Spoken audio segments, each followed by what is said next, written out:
Welcome to Nahid 24। আজকের ক্লাসটিতে পুরো বইটা নিয়ে শর্টকাট আলোচনা করা হবে, যে আলোচনাটি তোমার সামনে এইচএসসি পরীক্ষায় খুব বেশি কাজে লাগবে। আমি আশা করি আজকের এই আলোচনা থেকে তোমরা 60% মার্ক কমন পাবে। প্রথমে আমি পরমাণু নিয়ে আলোচনা করব। পরমাণুবাদের জনক বলা হয় জন ডাল্টনকে। ডাল্টনকে পরমাণুবাদের জনক কেন বলা হয়? কারণ তিনি সর্বপ্রথম পরমাণু সম্পর্কে ধারণা দিয়েছিলেন, যে পরমাণু জিনিসটা আসলে কি। এই জিনিসটা আগে কেউ চিনত না, সবার আগে এই সম্পর্কে ধারণা দিয়েছেন জন ডাল্টন। তিনি পরমাণু সম্পর্কে 4টি কথা বলেছিলেন, যে পরমাণু অবিভাজ্য এবং মৌলিক ও যৌগিক পদার্থের ক্ষুদ্রতম অংশ হলো পরমাণু। এবং তিনি আরও বলেছেন যে একই মৌলের বিভিন্ন পরমাণুর ধর্ম ও ভর অভিন্ন হবে, অর্থাৎ একই হবে। এবং তিনি আরও বলেছিলেন যে পরস্পর ভিন্ন মৌলের দুটি পরমাণুর ভর একই হতে পারে না। কিন্তু পরবর্তীতে যখন আধুনিক যুগ চলে আসলো, যখন মানুষ আরও বেশি বিজ্ঞান ও প্রযুক্তিতে এগিয়ে গেল, দেখলো যে আসলে ডাল্টনের যে 4টা মতবাদ ছিল, 4টা মতবাদই ভুল। এর কারণ হচ্ছে তিনি বলেছিলেন যে পরমাণু অবিভাজ্য, কিন্তু পরবর্তীতে দেখা গেছে যে পরমাণু বিভাজ্য, যে পরমাণুকে ভাঙলে পাওয়া যায় ইলেকট্রন, প্রোটন এবং নিউট্রন। তার দ্বিতীয় কথা ছিল যে মৌলিক ও যৌগিক পদার্থের ক্ষুদ্রতম অংশ হলো পরমাণু। মৌলিক ও যৌগিক পদার্থের ক্ষুদ্রতম অংশ হলো পরমাণু, এটি ছিল তার দ্বিতীয় কথা। পরবর্তীতে আমরা যেটা পেলাম যে মৌলিক পদার্থের ক্ষুদ্রতম অংশ পরমাণু, কিন্তু যৌগিক পদার্থের ক্ষুদ্রতম অংশ পরমাণু নয়। যেমন এখানে হাইড্রোজেন অণুকে যদি আমরা ভাঙি তাহলে পাবো হাইড্রোজেন এটা একটা পরমাণু, এটা একটা পরমাণু। কিন্তু পানি একটা যৌগিক পদার্থ, যৌগিক পদার্থের ক্ষুদ্রতম অংশ এই হাইড্রোজেন, এটা কিন্তু পরমাণু না, এটা একটা অণু। অর্থাৎ মৌলিক ও যৌগিক পদার্থের ক্ষুদ্রতম অংশ পরমাণু না, শুধুমাত্র মৌলিক পদার্থের ক্ষুদ্রতম অংশ হলো পরমাণু। ডাল্টনের তৃতীয় কথাটি ছিল যে একই মৌলের বিভিন্ন পরমাণুর ধর্ম ও ভর অভিন্ন হবে। পরবর্তীতে দেখা গেছে যে আসলে কথাটি ভুল, কারণ পরবর্তীতে আমরা পেলাম আইসোটপ। আর আইসোটপ হচ্ছে একই মৌলের বিভিন্ন ভর বিশিষ্ট পরমাণু, অর্থাৎ একই মৌলের বিভিন্ন ভর বিশিষ্ট পরমাণু থাকতে পারে। ডাল্টনের চতুর্থ কথাটি ছিল যে পরস্পর ভিন্ন মৌলের দুটি পরমাণুর ভর একই হতে পারে না। কিন্তু পরবর্তীতে আমরা যেটা জানতে পারলাম সেটা হচ্ছে আইসোটোন নামে কিছু এই পৃথিবীতে রয়েছে, অর্থাৎ ভিন্ন মৌলের দুটি পরমাণুর ভর একই হতে পারে। তো ডাল্টন যে 4টা মতবাদই ভুল দিল, তারপরও আমরা তাকে কেন পরমাণুবাদের জনক বলি? কারণ ডাল্টন সর্বপ্রথম পরমাণু সম্পর্কে ধারণা দিয়েছিলেন। তিনি যদি আমাদেরকে ভুলটা না জানাইতেন, ভুলটা যদি না শিখাইতেন, তাহলে আজকে আমরা সঠিকটা জানতাম না। আর এই কারণেই তাকে বলা হয় পরমাণুবাদের জনক। এখন আসো আমরা রাদারফোর্ডের আলফা কণা বিচ্ছুরণ পরীক্ষা সম্পর্কে জানি। রাদারফোর্ড কি করছে? একটা জিঙ্ক সালফেট পর্দা দিছে, তার কিছু দূরে রাখছে আলফা কণা, এবং এই জিঙ্ক সালফেট পর্দার একটু কাছে রেখেছি কি নিউক্লিয়াস। রেখে তিনি দেখছেন যে আলফা কণা কি করতেছে, এই যে নিউক্লিয়াস ভেদ করে জিঙ্ক সালফেটের মধ্যে চলে আসতেছে। আবার তিনি দেখতেছেন যে আলফা কণাটি আস্তেছে আস্তেছে আস্তেছে আস্তেছে এসে এই জায়গায় বাঁকা হয়ে এদিক দিয়ে চলে গেছে। তার মানে মাঝখানে কিছু একটা রয়েছে যেটা তাকে বিকর্ষণ করে এই দিকে ঠেলে দিয়েছে। এইভাবে এই দিক থেকে যখন আলফা কণা আস্তেছে আস্তেছে আস্তেছে এসে এই দিক থেকে বাঁকা হয়ে চলে গেছে, তার মানে এখান থেকে কোনো কিছু একটা তাকে বিকর্ষণ করেছে। অর্থাৎ আলফা কণা যে ধর্ম বিশিষ্ট, একই ধর্ম বিশিষ্ট কোনো না কোনো কিছু মাঝখানে রয়েছে। এবং তিনি আরও দেখলেন যে মাঝখানে, একদম মাঝখানে যে আলফা কণাটি আসতেছে এটা একদম ভেদ করে যায়নি, সেটা সরাসরি আবার সেই মুখে চলে গেছে, সেই দিকেই চলে গেছে। অর্থাৎ এখানে আলফা কণা যে পজিটিভ ধর্ম বিশিষ্ট, সেই পজিটিভ ধর্ম বিশিষ্ট কিছু না কিছু এই মাঝখানে রয়েছে, নিউক্লিয়াসের মাঝখানে রয়েছে। আর এই পরীক্ষার পরে রাদারফোর্ড তার একটি মতবাদ জানালেন যে যেহেতু আলফা কণা নিউক্লিয়াসকে ভেদ করে যাচ্ছে, সুতরাং পরমাণুর ম্যাক্সিমাম স্থান হলো ফাঁকা। কারণ এই নিউক্লিয়াসের মাঝখানে যদি ফাঁকা না থাকতো তাহলে কিন্তু এই আলফা কণাটা ভেদ করে এই জিঙ্ক সালফেট পর্দায় আসতে পারতো না। পরবর্তীতে তিনি যে কথাটি বলেছেন সেটা হচ্ছে পরমাণুর কেন্দ্র ধনাত্মক, যার নাম হচ্ছে নিউক্লিয়াস। কেন তিনি এই কথাটি বললেন? পরমাণুর কেন্দ্র আসলে ধনাত্মক, কারণ পরমাণুর কেন্দ্র যদি ধনাত্মক না হতো তাহলে এই কণাটি বাঁকা হয়ে যেত না, এই কণাটি আরও কি আকর্ষণ করে আসতো, আর এই কণাটি এদিক থেকে আবার ফিরে যেত না। এখানে ধনাত্মক আধান আছে বলেই বিকর্ষণ করে আবার আলফা কণাটি তার পূর্বের স্থানে চলে গেছে। এবং তার তৃতীয় কথাটি ছিল যে প্রতি 20,000 আলফা কণার মধ্যে একটি ফিরে আসে, অর্থাৎ অনেকগুলো আলফা কণার মধ্যে, অর্থাৎ 20,000 আলফা কণার মধ্যে শুধুমাত্র একটি আলফা কণা এই নিউক্লিয়াসের কেন্দ্র থেকে আবার ফিরে চলে যায়, আর সেটি হচ্ছে পরমাণুর কেন্দ্র, যার নাম তিনি দিয়েছিলেন নিউক্লিয়াস। রাদারফোর্ড যে পরমাণু মডেলটি দিয়েছিলেন এর মধ্যে কিন্তু কিছু সীমাবদ্ধতা ছিল। এই সীমাবদ্ধতার মধ্যে রয়েছে তিনি আসলে তার মডেলটাকে সৌর মডেল হিসেবে তুলনা করেছেন, অর্থাৎ সৌরজগতের সাথে তুলনা করছেন। কিন্তু সৌরজগতের যে মাঝখানে সূর্য রয়েছে এই সূর্য কিন্তু ধনাত্মক না, কিন্তু পরমাণু মডেলের মাঝখানে যে নিউক্লিয়াস রয়েছে সেই নিউক্লিয়াসটি কিন্তু ধনাত্মক এবং তার চতুর্দিকে ইলেকট্রন ঘোরাফেরা করে, অর্থাৎ ইলেকট্রনগুলো কিন্তু নেগেটিভ। কিন্তু সৌর মডেলের যে সূর্যকে ঘিরে যে গ্রহগুলো ঘোরে সেগুলো কিন্তু নেগেটিভ না, অর্থাৎ ঋণাত্মক না।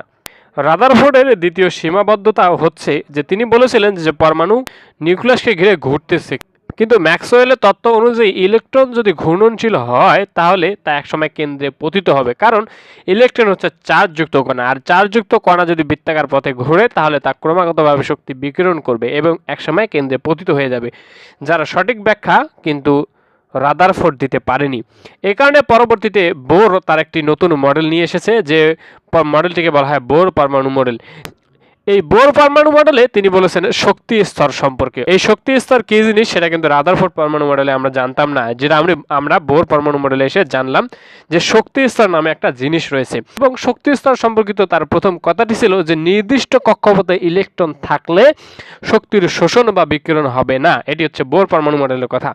তার দ্বিতীয় কথাটি ছিল কৌণিক ভরবেগ নিয়ে, যে কৌণিক ভরবেগ mvr = nh/2π, যেখানে nটা হচ্ছে কক্ষপথ সংখ্যা এবং hটা হচ্ছে প্লাঙ্কের ধ্রুবক। তার তৃতীয় কথাটি ছিল ইলেকট্রন শক্তি শোষণ করে উপরের স্তরে যায়, এবং চতুর্থ কথা ছিল ইলেকট্রন শক্তি বিকিরণ করে নিচের স্তরে যায়। কিন্তু এই বোর পরমাণু মডেলও খুব বেশি সাকসেস হতে পারেনি, তারও কিছু সীমাবদ্ধতা রয়েছিল। তার সীমাবদ্ধতার মধ্যে প্রথম সীমাবদ্ধটি রয়েছে হাইজেনবার্গ নামে একজন বিজ্ঞানী ছিলেন, তিনি বলেছিলেন যে ঘূর্ণনশীল ইলেকট্রনের অবস্থান এবং কৌণিক ভরবেগ একই সাথে বের করা সম্ভব নয়।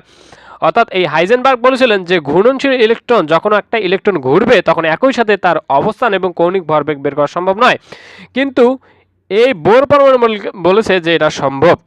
এবং বোর পরমাণু মডেলের দ্বিতীয় সীমাবদ্ধতা হচ্ছে যে তিনি প্রথমে বলেছেন যে নির্দিষ্ট কক্ষপথে ইলেকট্রন থাকলে শক্তির শোষণ ও বিকিরণ হবে না, কিন্তু তিনি পরবর্তীতে 3 নম্বরে এসে কি বলেছেন যে ইলেকট্রন শক্তি শোষণ করে উপরের স্তরে যায়, যেটা হচ্ছে এই 3 নম্বর কথার একটা বিপরীত কথা।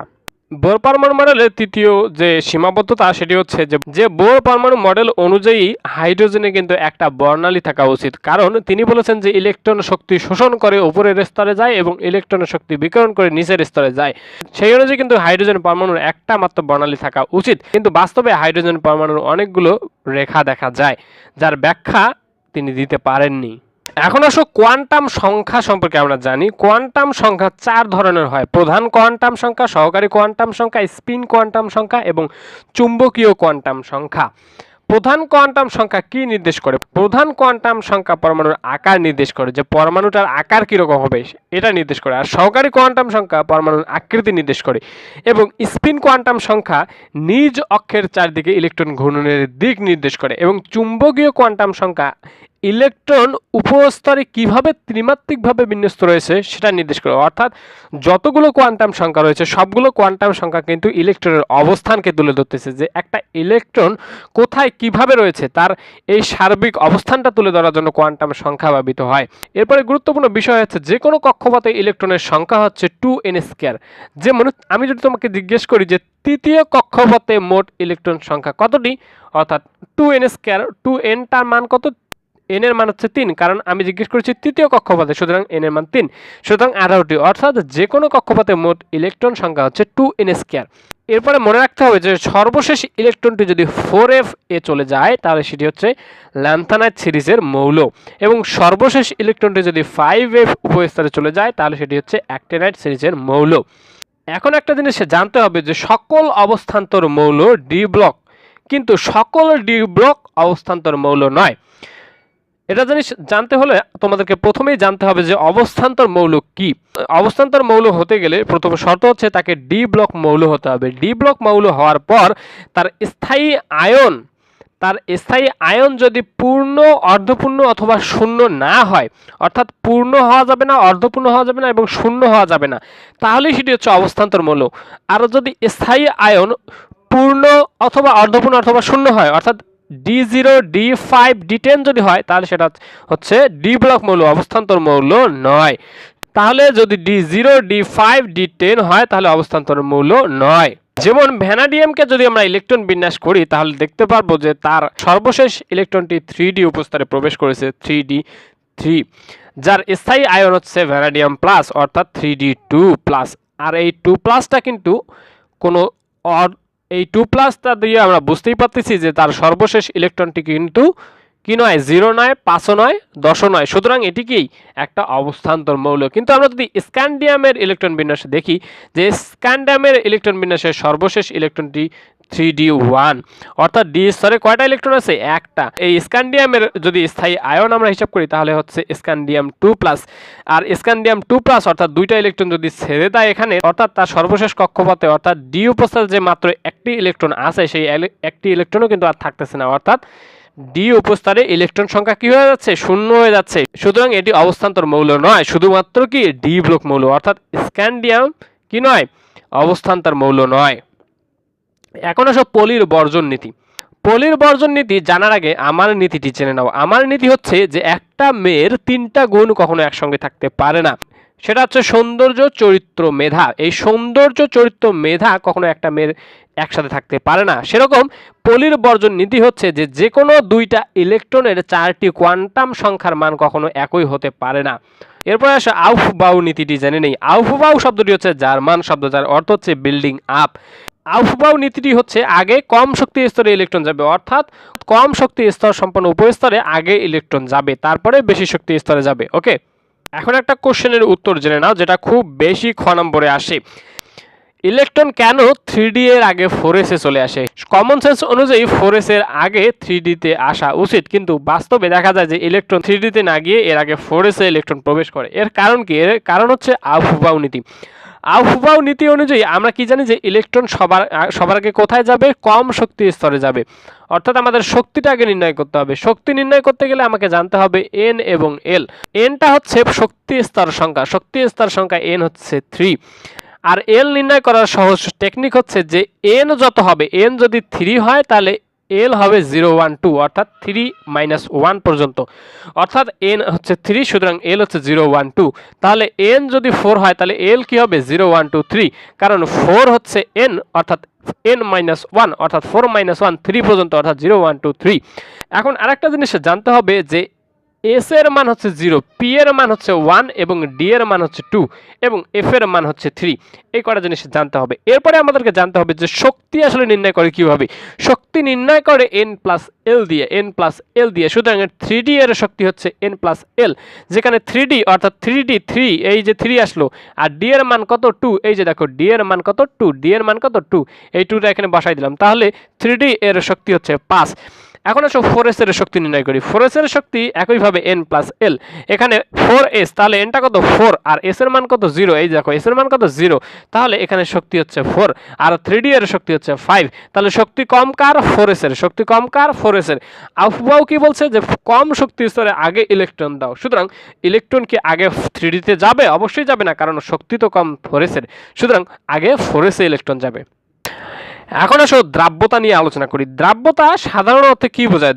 দ্রাব্যতা কথাটির সাধারণ অর্থ হচ্ছে পানিতে দ্রবীভূত হওয়ার ক্ষমতা, এবং এটার রাসায়নিক অর্থ হচ্ছে যে 100 মিলিলিটার দ্রবণে সর্বোচ্চ যত মোল দ্রব্য দ্রবীভূত হতে পারে তাকে কি বলা হয়? দ্রাব্যতা বলা হয়। আর একটা ভাষায় বলা যায় যে কোনো নির্দিষ্ট তাপমাত্রায় 100 গ্রাম দ্রাবকে যতটুকু দ্রব্য দিলে সেই দ্রবণটা কি সম্পৃক্ত দ্রবণে পরিণত হবে। অর্থাৎ 1000 মিলিলিটার একটা দ্রবণে আমরা কি দেবো? দ্রব্য দিব। এখন যত মোল দ্রব্য দিলে আমার দ্রবণটা সম্পৃক্ত দ্রবণে পরিণত হবে সেটাই হচ্ছে কি দ্রাব্যতা। যত মোল দ্রব্য দিলে আমার দ্রবণটা কি হবে? সম্পৃক্ত হবে। এখন আসলে একটা শর্ট টেকনিক জেনে নেই। দ্রাব্যতা ইজিক্যাল টু দ্রব্যের ভর ইন্টু 100 বাই দ্রাবকের ভর। দ্রাব্যতা ইজিক্যাল টু দ্রব্যের ভর ইন্টু 100 বাই দ্রাবকের ভর। এই সূত্রটা লিখে নাও, এটা খুবই কাজে লাগবে তোমাদের। এখন অবশ্য দ্রাব্যতার উপর তাপমাত্রার প্রভাব সম্পর্কে আমরা জানি যে দ্রাব্যতার উপর তাপমাত্রার প্রভাব কি, যে তাপমাত্রা বৃদ্ধি পেলে দ্রাব্যতা বৃদ্ধি পাবে নাকি কমবে, এই সম্পর্কে আমরা জানবো। তাপমাত্রা বৃদ্ধি পেলে দ্রাব্যতাও বৃদ্ধি পাবে। কোন কোন যৌগের ক্ষেত্রে? এই যে দেখো, potassium nitrite, sodium nitrite, lead nitrite, silver nitrite, potassium iodide. এখানে একটা কমন জিনিস জেনে নাও যে সবার শেষে কিন্তু দেখো নাইট্রাইট আছে। এই দেখো নাইট্রাইট, NO3 আছে, NO3 আছে। ওকে, অর্থাৎ 3 আছে। আর ব্যতিক্রম হচ্ছে শুধুমাত্র পটাশিয়াম আয়োডাইড, এটা টেকনিকে মনে রাখতে হবে। এরপরে তাপমাত্রা বৃদ্ধিতে দ্রাব্যতা হ্রাস পায় কোন কোন যৌগের ক্ষেত্রে? দেখো, calcium nitrite, calcium hydroxide, sodium hydroxide. এখানে একটা কমন জিনিস ধরে নাও যে সবার সাথে কিন্তু ক্যালসিয়াম রয়েছে অথবা হাইড্রোক্সাইড রয়েছে। এই যে দেখো, ক্যালসিয়াম ক্যালসিয়াম, এখানে কি রয়েছে? হাইড্রোক্সাইড রয়েছে। সুতরাং এই যে যৌগগুলো রয়েছে এগুলো কি তাপমাত্রা বৃদ্ধিতে দ্রাব্যতা হ্রাস পায়, আর উপরেগুলো তাপমাত্রা বৃদ্ধিতে দ্রাব্যতা বৃদ্ধি পায়। এখন অবশ্য আমরা একটা ব্যতিক্রম জিনিস জানি যে গ্লোবাল লবণ, যার রাসায়নিক সংকেত হচ্ছে সোডিয়াম সালফেট, তার সাথে সংযুক্ত 10 অণু পানি।